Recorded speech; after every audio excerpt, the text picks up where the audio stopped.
Halo kawan-kawan, selamat balik lagi di Good Kids. Oke, hari ini gue mau nge-review film yang berjudul Made in Abyss. Overall mungkin lu udah pernah dengar atau mungkin udah nonton filmnya ya, dari season 1, season 2 dan movie-nya juga 1-3. Kali ini gue mencoba untuk mereview ulang dan mungkin sedikit spoiler juga ya. Jadi kalau misalkan belum nggak mau kena spoiler dan belum nonton, gue saranin nggak usah denger. Tapi kalau lu masih penasaran ya silahkan aja ya, jangan salahkan gue. Jadi Made in Abyss ini ya menceritakan tentang para penjelajah gua yang menjelajah di suatu lubang yang disebut lubang Abyss. Nah, lubang Abyss ini sendiri mempunyai kutukan jikalau kita naik ya. Jadi lubang ini kan turunnya ke bawah vertikal. Nah, jikalau kita naik ke atas, di atas 10 meter, itu bakal ada efek untuk para penjelajahnya. Nah, untuk alur ceritanya sendiri, kalau gue pribadi, gue sangat suka ya, dan gue merekomendasiin anime ini. Ya, anime ini mirip-mirip sama kayak One Piece, mirip kayak Hunter x Hunter gitu. Anime ini tuh menceritakan penjelajahan, tapi banyak unsur gore, unsur ya seperti misteri, horor. Jadi banyak hal-hal yang sedikit menjijikan ya. Kalau misalkan bagi kamu yang jijian, kurang recommended, tapi nggak terlalu parah sih, nggak terlalu parah. Dan alur cerita yang gua tangkep sampai season 2 sendiri, dia ngefix ya, jadi fixed itu. Jadi dia alurnya maju mundur ya, dari awal si karakter utama, terus nanti dia tarik lagi ke depan menceritakan tentang kelahiran dia, tarik lagi ke belakang, terus dilempar lagi ke depan, terus bahkan ditarik lagi di season 2 ke jauh ke belakang pas lubang Abyss ini baru ditemukan. Tapi overall ini nggak ngada-ngada, maksudnya kayak kan banyak juga yang kayak anime dia untuk menarik suatu sejarah ataupun cerita itu terlalu jauh ya.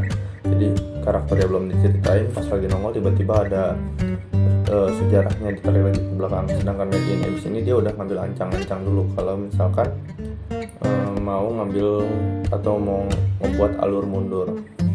Nah, dari pengenalan karakternya sendiri, Made in Abyss sangat simpel ya. Dia menceritakan seorang anak yang bernama Riko, gadis yang penuh semangat, yang dia tinggal di asrama yatim piatu bla bla bla, banyak lah. Tapi pengenalannya juga sangat enak, sangat alurnya sangat bisa dinikmati lah, begitu.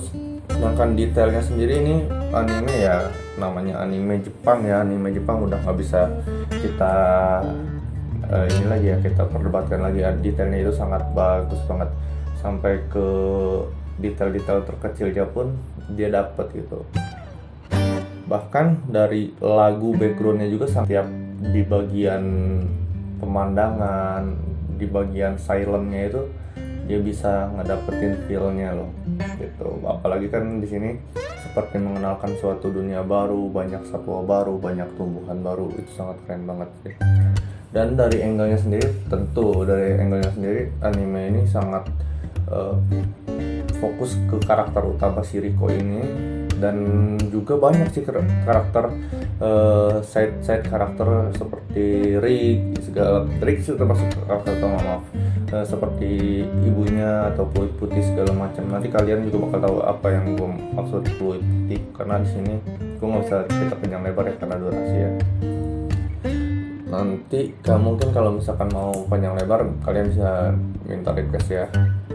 Ini anime bagus banget sih. Oke, untuk kekurangannya, kalau menurut gua ya, alur dari anime Made in Abyss ini tuh di season pertama itu termasuk cepet. Jadi kayak untuk pengenalan karakter segala macam itu dia terkesan buru-buru kalau menurut saya tuh kayak gitu. Dan dia kan itu kan dari lubangnya sendiri dia ada setiap lantai ya, jadi lubangnya itu kan ada 7 lantai yang baru diketahui ada 7 lantai. Nah dari lantai 1 sampai lantai 5 itu tuh mempunyai kutukan yang berbeda-beda. Misalkan di lantai 1 setiap orang yang naik bakal pusing, di lantai 2 setiap orang yang naik akan mual-mual. Nah itu dari lantai 1 sampai lantai 5 nya itu kalau menurut saya itu agak terburu-buru, jadi cepat banget gitu, jadi kita nggak bisa nikmatin alur ceritanya, alur yang pengen kita tangkap. Misalkan suasana di lantai 2 kayak gimana, kita nggak dapet gitu karena cepet banget. Tapi itu juga mereka juga nyeritain bahwa waktu mereka dari lantai 1 ke lantai 2 nya itu mereka emang posisi sedang dikejar juga sih, dikejar sama ya tadi kan karena si Riko itu anak yatim piatu, jadi ya mungkin merasa bertanggung jawab, akhirnya dia ngejar ke bawah. Jadi dia buru-buru ke lantai 5 gitu. Dan nanti pas lagi mungkin di episode sekitar episode 9 sampai episode 12 nya itu akan fokus di lantai 5 itu. Jadi nanti di sana itu ada sedikit insiden yang mengharuskan mereka stay di lantai 5 begitu. Oh iya, enggak, lantai 4, maaf, lantai 4. Nanti baru di lantai 5 nya itu lebih fokusnya di ini sih, di movie sih. Nah di movie-nya sendiri aku sangat menyayangkan ya.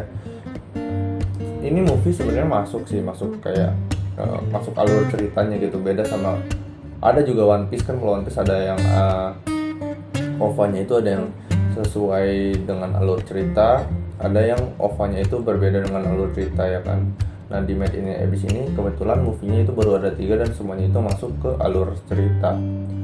Bagi saya yang penonton yang kurang update, karena saya juga ketinggalan ya, ini komik ini udah ada dari 2012 dan saya baru nonton di tahun 2023. Ya saya ketinggalan update gitu. Jadi dan kebetulan juga mungkin aplikasi anime yang saya pakai juga dia kurang update, jadi saya juga nggak bisa nyalahin Made in Abyss-nya sendiri, mungkin dia mengambil keuntungan dari movie-nya juga ya. Tapi ya saya menyayangkannya itu nanti kepada diri saya yang nggak dapet gitu ya.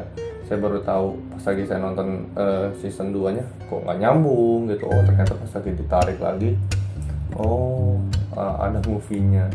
Jadi gue sedikit spoiler aja, itu ada movie-nya bagi anda yang mau ngikutin alurnya, mau ngikutin filmnya.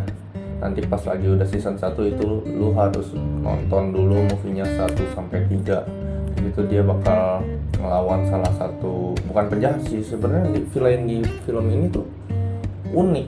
Dia nggak bisa disebut villain ya, dia jahat, cuman dia melakukan kejahatannya itu untuk kebaikan. Jadi agak cringe ya, agak aneh ya. Mungkin segitu aja ya, nggak bisa lama-lama gue juga, soalnya ini baru reviewer pertama gue. Maaf banget kalau banyak kekurangan. Gue harap ini bisa ngebantu lo yang mungkin penasaran pengen nonton Made in Abyss dan bisa ngebantu ada gambaran bagus banget. Oke, sekian dari gua. Jikalau ada kritik atau saran lu langsung komen aja di bawah. Kalau ada request gitu bang, mau request review anime ini lu tinggal ngomong aja. Gua bener-bener free, gua emang senang nonton anime, jadi ya gue sharing aja ya. Kalau misalkan ada kesalahan juga dari tutur kata gue atau dari alur yang gue bacain, langsung komen aja di bawah. Jangan lupa share kalau lu merasa ini bermanfaat, dan tolong bantu subscribe channel ini buat biar semakin besar lah channel ini. Gue minta tolong banget ya. Terima kasih. Gue tutup and see you later.